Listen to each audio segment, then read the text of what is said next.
Se eu tentasse explicar a oração temática, diria que é como sair para um passeio a pé, tendo um determinado destino em mente. Diferentemente de outras orações, a oração temática tem um alvo especial. É por isso que a chamo de oração temática, oração que tem um tema. Preparar primeiro o coração diante do trono de Deus é sempre a primeira exigência, seja qual for o tipo de oração. Devemos arrepender-nos e confessar os nossos pecados, ser purificados de toda a desobediência diante de Deus, antes de comparecer diante do trono. Além disso, devemos muitas ações de graças e louvores ao nosso Pai. A palavra de Deus diz que Deus habita nos louvores dos seus filhos. Nossa gratidão e louvor preparam o caminho para o Senhor vir a nós. Uma coisa que é muito importante lembrar é que quando oramos por uma necessidade específica, precisamos remover a cobiça do nosso coração. Se fazemos exigências ou amolamos Deus em favor dos alvos que estabelecemos para nós, com cobiça no coração, nossas orações não surtirão efeito. Sejam quais forem os alvos da nossa vida, devemos primeiramente colocá-los no altar do Senhor e considerar em primeiro lugar o que daria mais glória a Ele. Se o propósito da nossa oração não for a sua glória, devemos reconhecer esse fato e abrir mão desse alvo, por não fazer parte da vontade de Deus. Se nossa oração for da vontade de Deus, devemos ter fé em que nos atenderá com certeza. Nosso desejo supremo deve ser o de querer para nós mesmos somente a vontade do nosso Pai. Para a nossa oração temática, devemos ter em mente alvos bem específicos. Nenhuma oração imprecisa é eficaz. Se, por exemplo, orarmos: Pai, oramos para que Tu nos abençoes, temos aí apenas uma oração indefinida. Orar: Pai, abençoa a minha pátria, é a mesma coisa. Quando alguma coisa acontece em nossa vida, sem ser possível discernir se foi ou não uma resposta à nossa oração, não se pode chamar de oração que tem um tema, a oração temática. A oração temática é uma oração específica e quando ela é atendida, sabemos que realmente foi uma resposta específica da parte de Deus e podemos testificar que a resposta de Deus veio a nós. No Evangelho, segundo escreveu Lucas, está registrado a oração de uma viúva. Ela foi repetidas vezes a um juiz. Com sua petição, ela dizia: faze-me justiça contra meu adversário, Lucas 18:3. Mas o juiz daquela cidade não temia a Deus, nem se importava com as pessoas. Por isso, as petições dela eram desprezadas, e ela mesma era ofendida. Mas a viúva continuou voltando ao juiz, e não cessou de importuná-lo. Finalmente, o juiz iníquo disse: ainda que não temo a Deus, nem respeito os homens, todavia, como esta viúva me molesta, hei de fazer-lhe justiça, para que enfim não volte, e me importune muito.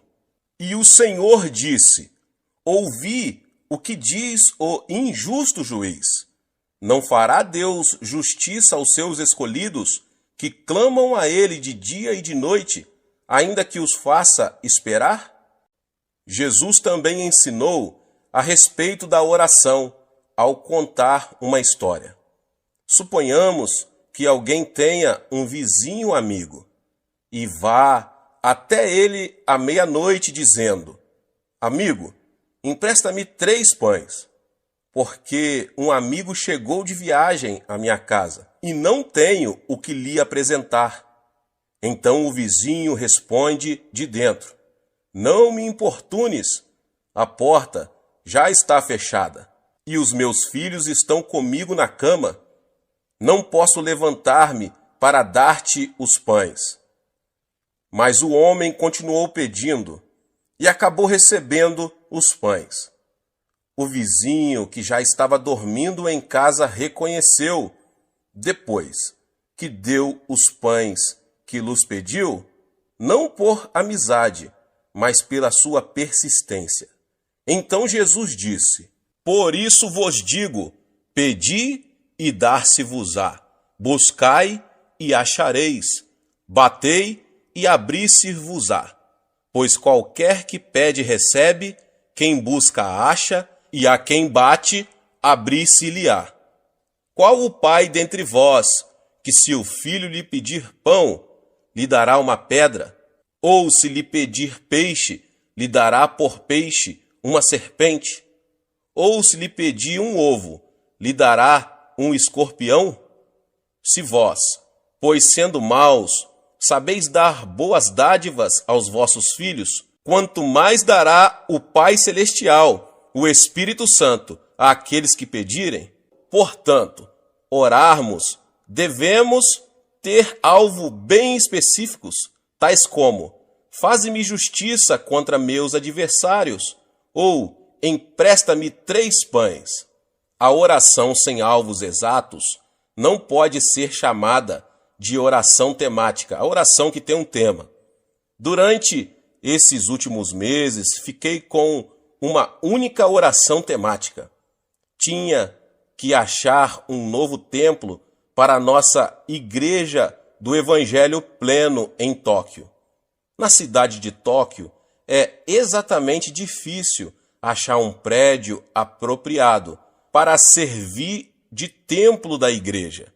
Mesmo quando descobríamos um prédio para alugar, se disséssemos que era para as atividades da igreja, a maioria dos donos dos imóveis recusava, especialmente para os cristãos coreanos. Visando esse propósito específico, então fiquei lutando em oração durante vários meses. E Deus nos atendeu e nos capacitou a alugar um belo prédio no centro de Tóquio. É bem melhor do que aquele que agora temos e dispõe de um estacionamento maior. Mas a oração imprecisa, sem alvos nítidos, é como alguém escrever uma carta sem dar informações, sem destinatário e sem endereço. A fé é a substância das coisas nítidas que se esperam. Se tiver uma ideia vaga de sua meta, então estará fora de contato com aquele que pode responder à sua oração. É preciso que você tenha uma meta clara e definida. Aprendi esta lição de uma maneira muito especial. Tinha estado no ministério pastoral durante alguns meses e era tão pobre que não possuía bens materiais algum. Era solteiro e vivia num quarto pequeno. Não tinha escrivaninha, nem cadeira, nem cama. Comia no chão, dormia no chão e estudava no chão. Tinha de andar quilômetros e quilômetros todos os dias para poder desempenhar meu ministério de ganhar almas. Mas um dia, enquanto lia a Bíblia, fiquei tremendamente impressionado pelas promessas de Deus. A Bíblia dizia que se tão somente eu colocasse minha fé em Jesus e orasse em seu nome, eu receberia tudo o que pedisse. A Bíblia também me ensinava que eu era filho de Deus, filho do Rei dos Reis, o Senhor dos Senhores.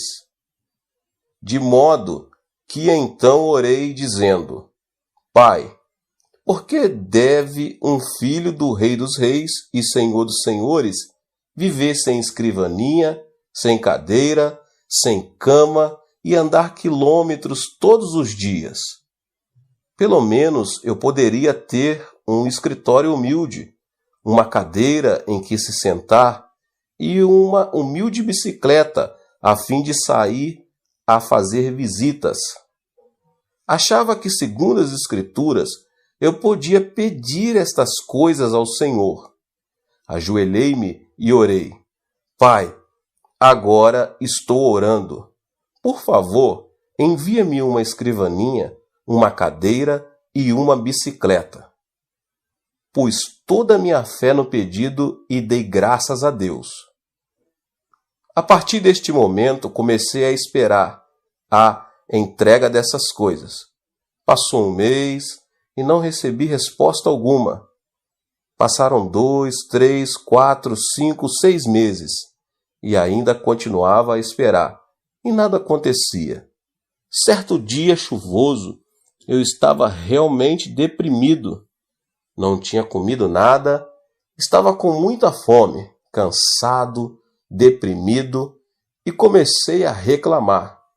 Senhor, pedi-lhe uma escrivaninha, uma cadeira e uma bicicleta vários meses atrás e não me deste nenhuma destas coisas. Tu vês que estou pregando o Evangelho para as pessoas pobres deste bairro pobre. Como posso pedir-lhes que exerçam a fé quando eu mesmo não posso praticá-la? Como posso pedir-lhes que coloquem a fé no Senhor e vivam pela palavra e não pelo pão? Meu Pai, estou tão desanimado, não estou muito certo disto, mas sei que realmente não posso negar a palavra de Deus. A palavra deve permanecer, e tenho certeza que vais responder-me, pois desta vez eu simplesmente não tenho certeza do quando e como. Se vais responder à minha oração depois que eu morrer, de que me aproveitará isso? E se vais responder à minha oração, faze-o rapidamente, por favor. Então sentei-me e comecei a chorar. Subitamente senti uma serenidade, uma tranquilidade invadindo a minha alma. Toda vez que me vem esse tipo de sentimento, sentimento da presença de Deus, ele sempre fala, de modo que esperei. Então, aquele cicio suave ressoou em minha alma e espírito, dizendo: Meu filho, ouvi sua oração muito tempo atrás. Exclamei abruptamente: Então onde estão minha escrivaninha, minha cadeira e minha bicicleta? Disse-me o Espírito: Sim, esse é o seu problema, o problema de todos os meus outros filhos. Imploram exigindo todo tipo de coisas, mas fazem com termos tão vagos que não posso responder. Será que você não sabe que há dezenas de tipos de escrivaninhas, cadeiras e bicicletas? Mas você simplesmente pediu uma escrivaninha, uma cadeira e uma bicicleta.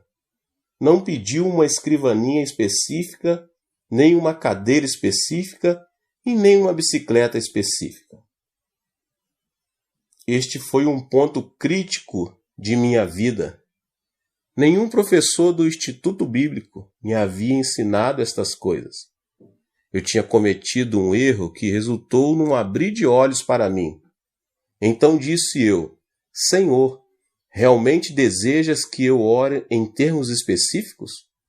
Desta vez o Senhor me levou para Hebreus, capítulo 11. A fé é a certeza das coisas bem específicas que se esperam.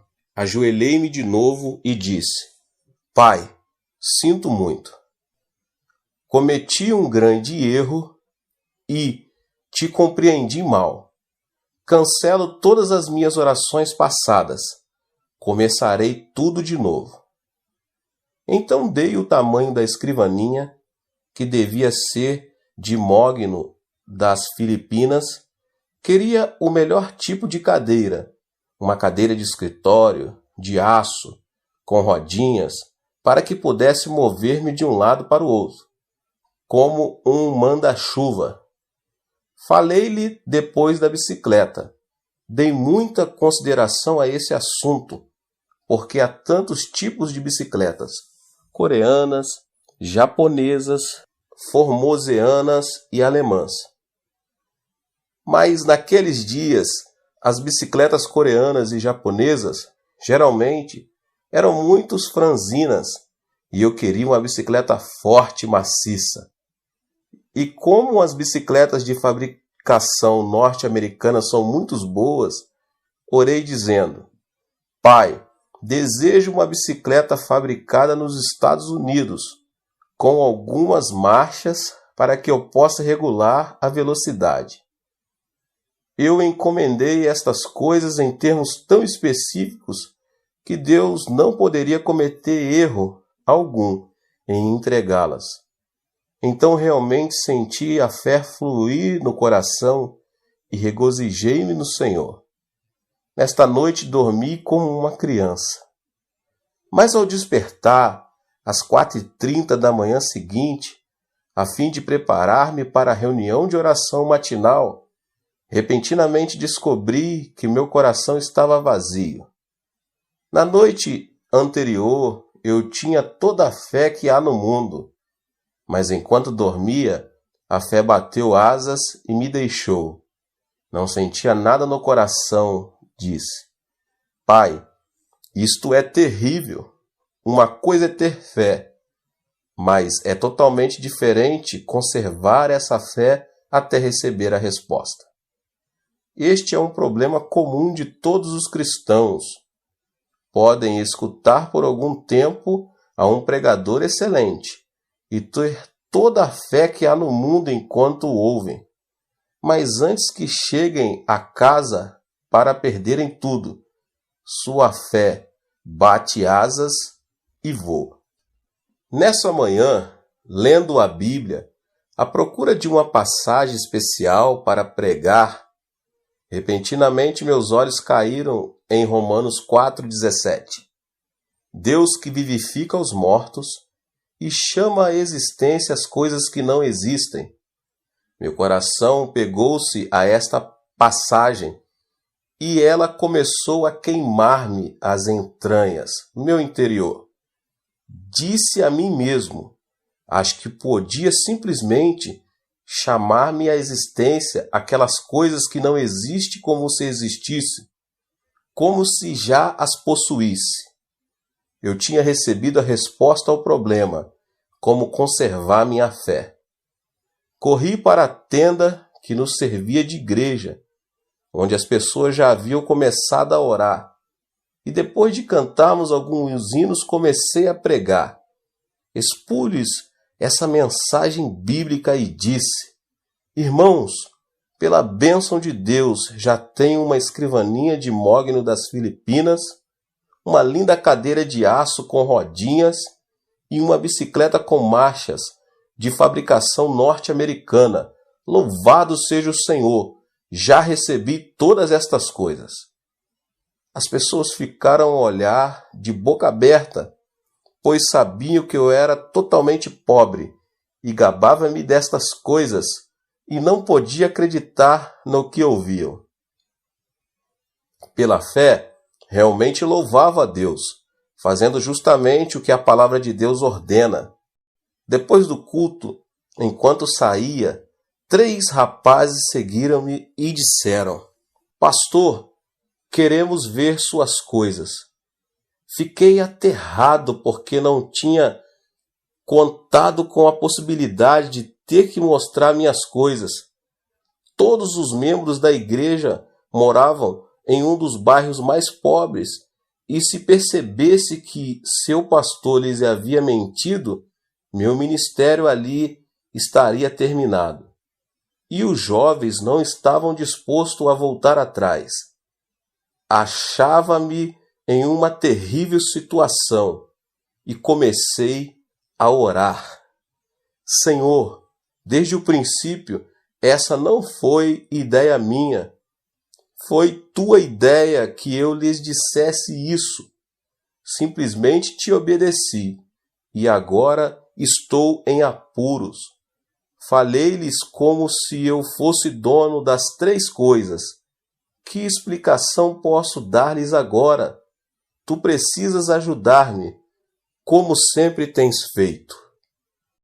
Então o Senhor veio em meu auxílio, e uma ideia começou a flutuar em meu coração, de modo que lhes disse resolutamente: venham ao meu quarto e as verão. Todos foram e começaram a olhar ao redor procurando a bicicleta, a escrivaninha e a cadeira. Disse eu: não procurem essas coisas, eu las mostrarei mais tarde. Aponte o dedo para o Sr. Park, que agora é pastor de uma das maiores igrejas das Assembleias de Deus da Coreia, e disse: far-lhe algumas perguntas. Se você puder responder às minhas perguntas, mostrar-lhe-ei todas estas coisas. Por quanto tempo você esteve no ventre de sua mãe antes de vir ao mundo? Ele coçou a cabeça e disse: bem, 9 meses. Respondi então: o que você fez durante 9 meses no ventre da sua mãe? Cresci. Mas prosseguiu, ninguém o via. Ninguém podia ver-me porque eu estava dentro do ventre da minha mãe. Então eu disse: ainda no ventre de sua mãe, você era o mesmo bebê que nasceu para o mundo. Você respondeu corretamente. A noite passada, ajoelhei-me aqui e orei ao Senhor, pedindo a escrivaninha, a bicicleta e a cadeira. E pelo poder do Espírito Santo concebi essas coisas. É como se estivessem dentro de mim, crescendo neste momento.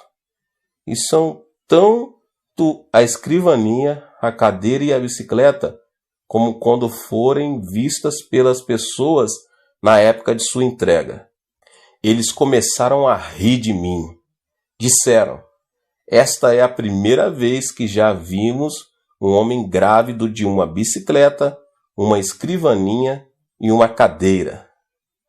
E saindo do meu quarto começaram a espalhar por toda a cidade o rumor de que o ministro estava grávido de uma bicicleta, uma cadeira e uma escrivaninha. Mal podia andar pela cidade. As mulheres se juntavam olhando para mim e davam risadas. E alguns dos jovens travessos de minha igreja chegavam a mim no domingo, tocavam-me o estômago e dizia: pastor, quantos meses faltam? Mas naqueles dias, todos eu sabia que tinha tais coisas crescendo dentro de mim. Leva tempo, assim como a mãe leva tempo para dar à luz o filho. Sem dúvida alguma, as coisas que você pediu hoje levarão algum tempo antes de que cheguem, mas você já está grávido delas, e no devido tempo as terá. Mantive-me louvando o Senhor constantemente, e no tempo devido as 3 coisas chegaram. E chegaram exatamente como encomendas. A escrivaninha era de mogno das Filipinas, a cadeira era japonesa, fabricada pela companhia, e tinha rodinhas para que eu pudesse mover-me, e a bicicleta, de segunda mão, era norte-americana. E tinha várias marchas. Tinha sido um filho de um casal de missionário norte-americano.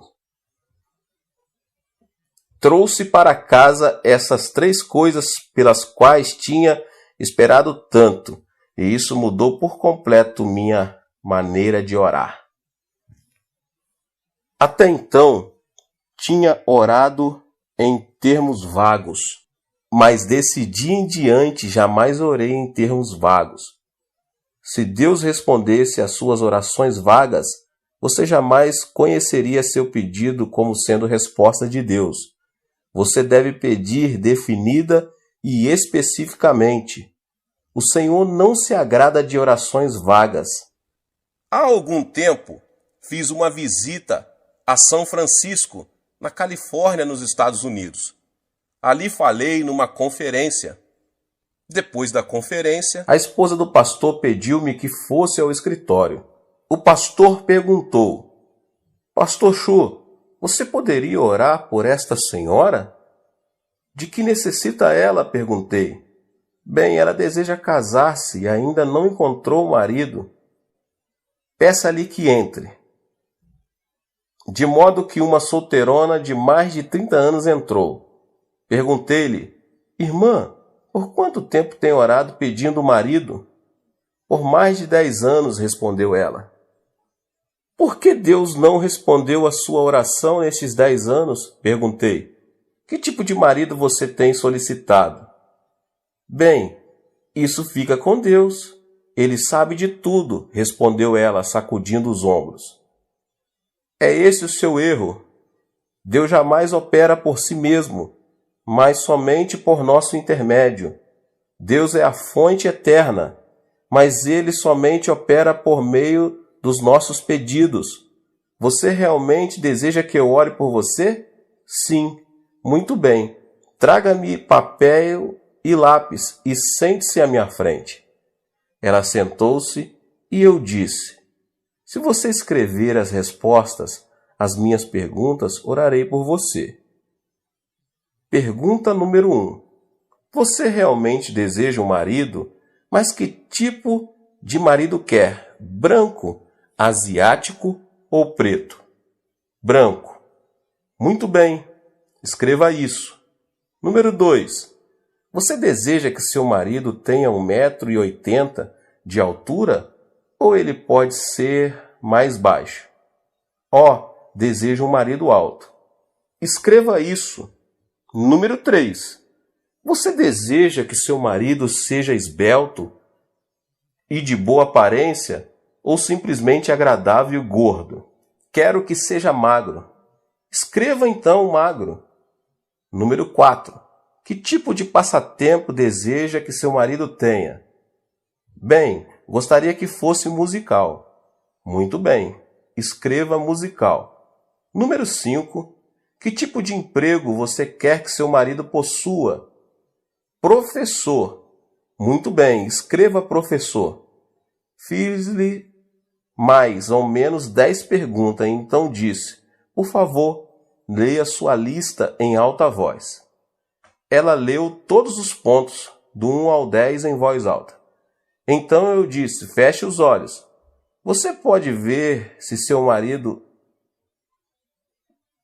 Você pode ver seu marido agora? Sim, posso vê-lo claramente. Muito bem. Encomendemo-lo agora. Enquanto não vir seu marido claramente com os olhos da imaginação, você não pode fazer o pedido, porque Deus jamais responderia. É preciso que você o veja claramente antes de começar a orar. Deus nunca responde a orações vagas. Ela ajoelhou-se e impus as mãos sobre ela. Ó Deus, agora ela conhece o marido que deseja. Veja o seu marido. Tu conheces o marido dela. Pedimo-lo em nome de Jesus. Continuei e, dirigindo-me a ela: Irmã, leve este pedaço de papel para casa e cole no espelho. Todas as noites, antes de ir para a cama, leia estes 10 pontos em alta voz. E todas as manhãs, ao se levantar, leia em voz alta estes 10 pontos e louva a Deus pela resposta. Passou-se um ano, e aconteceu de eu estar passando por essa cidade novamente, quando a esposa do ministro me telefonou. Disse ela: Pastor, será que o senhor pode vir almoçar conosco? É claro que posso. Fui almoçar com eles. Assim que cheguei ao restaurante, ela disse: ela se casou, ela se casou. Quem é que se casou? Lembra-se daquela moça por quem o Senhor orou? Aquela a quem o Senhor pediu que escrevesse os 10 pontos. Ela se casou. Sim, agora me lembro. O que aconteceu?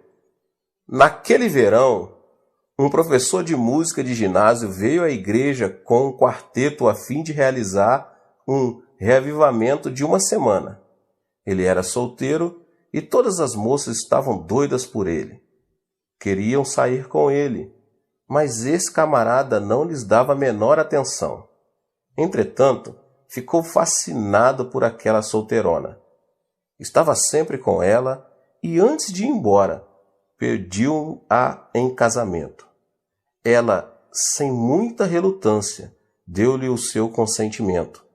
Casaram-se naquela igreja para a alegria de todos, e no dia do seu casamento, a mãe dela pegou aquele pedaço de papel, leu os 10 pontos para a congregação, rasgando-o em seguida.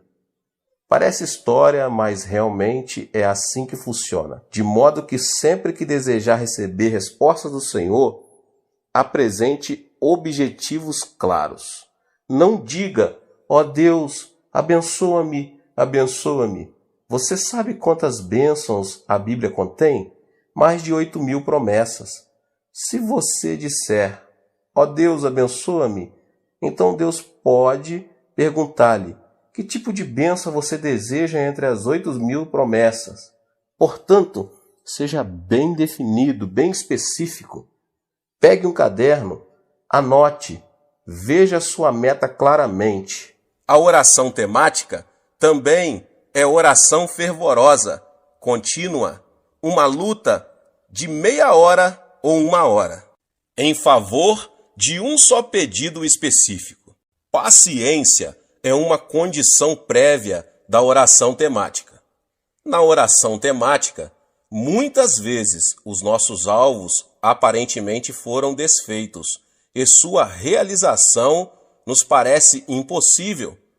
Os cristãos, porém, não devem desistir. Na oração temática, devemos perseverar. Às vezes você sente que seu alvo foi destruído ou que é de impossível cumprimento, mas você não deve desanimar, deve persistir em oração a Deus. Na minha experiência pessoal, passei por muitas ocasiões em que meus alvos e sonhos foram arruinados e esmigalhados na minha oração temática. Mas no meio de tais períodos de decepção, continuei confiando em Deus e acabei recebendo a sua resposta à minha oração. Deus ressuscitou meus sonhos mortos. Tínhamos orado pedindo um terreno onde pudéssemos construir um edifício para nosso jornal diário. E Deus nos ajudou a adquirir e pagar 2.000 piong de terras, o equivalente a 71.160 metros quadrados. Todos nos regozijamos e demos graças a Deus por isso. Mas então surgiram imprevistos que quase nos levaram a perder o terreno. Nosso sonho de levantar o prédio do jornal, por pouco, não se arruinou de vez. Ficamos desanimados, tentados ao desespero. Mas clamamos a Deus e continuamos orando, lembrando-nos de que Abraão gerou seu filho Isaque quando tinha 100 anos de idade e Sara 90 anos. Era-lhes humanamente impossível gerar um filho. Ao persistirmos na oração, Deus nos deu uma resposta. Nosso sonho voltou à vida. O terreno foi-nos devolvido e começamos a construir. Quando oramos de modo específico em favor da realização de certos sonhos, passamos por um período em que nossos projetos morrem, mas Deus os ressuscita para não regredirmos na fé, em o nome do Senhor Jesus.